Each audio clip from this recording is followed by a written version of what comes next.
स्वराज्य टीव्ही, पर्याय आमचा, निवाडा तुमचा। आषाढी वारी करून श्री संत गजानन महाराजांची पालखी परतीच्या प्रवासातील अंतिम टप्प्यात आहे।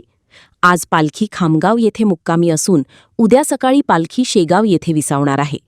अंतिम टप्प्यातील खामगाव ते शेगाव या 17 किलोमीटर प्रवासात संत गजानन महाराजांच्या पालखीसोबत जवळपास 2.5 ते 3 लाख भाविक हे पायी चालत असतात।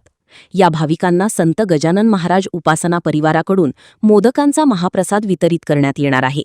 हे मोदक राज्यभरातील विविध शहरातून शिस्तबद्ध पद्धतीने खामगाव येथे संकलित करण्यात आले आहेत। विशेष म्हणजे अन्न व औषध प्रशासनाच्या योग्य परवानगी घेऊन दरवर्षी जवळपास 2.5 ते 3 लाख भाविकांना मोदकांचा महाप्रसाद वितरित करण्यात येतो।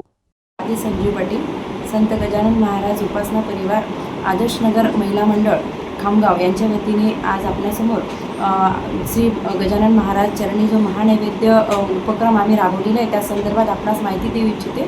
आम्ही दरवर्षी प्रमाणे यावर्षीसुद्धा जवळजवळ 1.5 लाखाचा महानैवेद्य मोदक अर्पण करण्याचा संकल्प केलेला आहे। हा जो संकल्प आम्ही केलेला असतो तो संकल्प जो इच्छुक आकडा आम्ही ठरवलेला असतो त्यापेक्षा अधिक प्रमाणातच मोदक आम्हाला संपूर्ण महाराष्ट्रातून नव्हे तर संपूर्ण इतर राज्यातून सुद्धा आमच्यापर्यंत मोदक प्राप्त होतात। आणि यामध्ये जे मोदक संकलन केलं जातं ते संकलन आम्ही अतिशय भक्तिभावाने आणि अतिशय काळजीपूर्वक त्याचं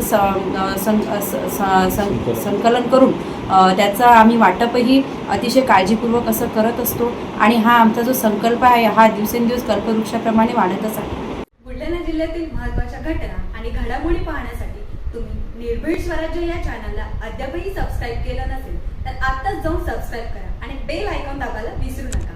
आणि फेसबुक पेजला शेअर आणि लाईक करा। पाहत राहा निर्भीड स्वराज्य।